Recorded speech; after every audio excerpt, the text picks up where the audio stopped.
en faveur de la jeunesse congolaise, fer de lance et garantie du développement harmonieux et intégral de notre cher et beau pays, la République démocratique du Congo. À travers lui, je tiens à remercier toute l'équipe gouvernementale qui, sous la houlette de son Excellence, M. Jean-Michel Samalukonde Kingi, Premier ministre et chef du gouvernement, n'a ménagé aucun effort pour l'organisation et la passation à l'échéance de ces épreuves, et c'est nonobstant tous les soubresauts ayant émaillé la rentrée scolaire 2021.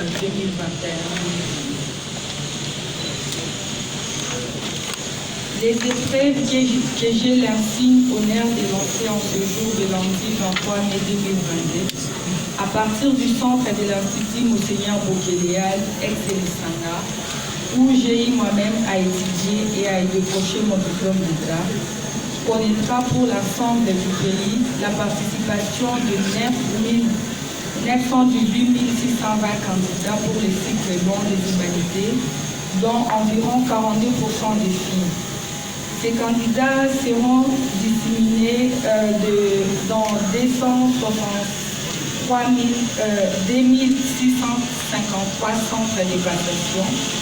Il convient d'indiquer que 5210 de ces candidats de cycle long ont suivi des filières techniques et qui vont affronter les épreuves traditionnelles dans 279 centres ouverts à travers toute la République. Quant aux épreuves des cycles courts professionnels, elles seront organisées dans 284 centres regroupant 5518 candidats, dont près de 20% des filles. Ici est de signaler que par rapport à l'édition 2021, le nombre de participants a connu un accroissement de l'ordre de 10,6% pour les cycles longs et de 6,2% pour les cycles courts professionnels.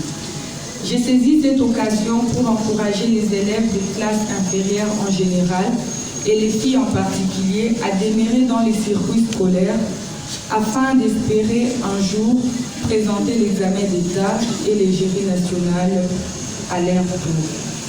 Distingués invités, très souvent nous perdons de vue que derrière les candidats à l'examen d'État et du jury national du cycle court, il y en a en amont des hommes et des femmes qui ne se sont privés aucun sacrifice pour que leurs enfants en arrivent là.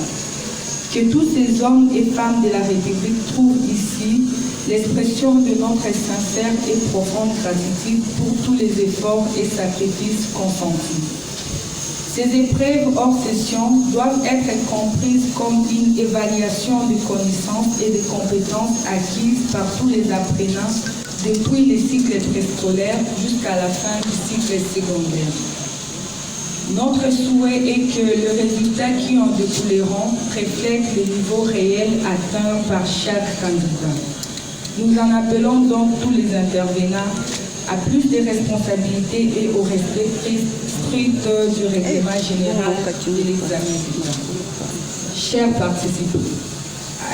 participants à l'édition 2022 de l'examen d'État, nous tenons à vous rappeler que le Congo de demain et d'aujourd'hui que nous voulons fort et prospère est fondé sur des valeurs de paix, de justice et de travail.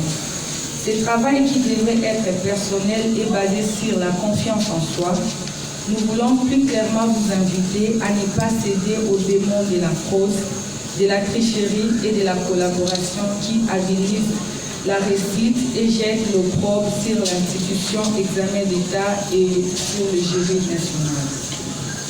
Ainsi, je lance solennellement les épreuves de hors session de l'examen d'État et du jury national des cycles courts 2022 et souhaite bonne chance à tous les candidats des cycles courts et longs de la République. Je vous remercie.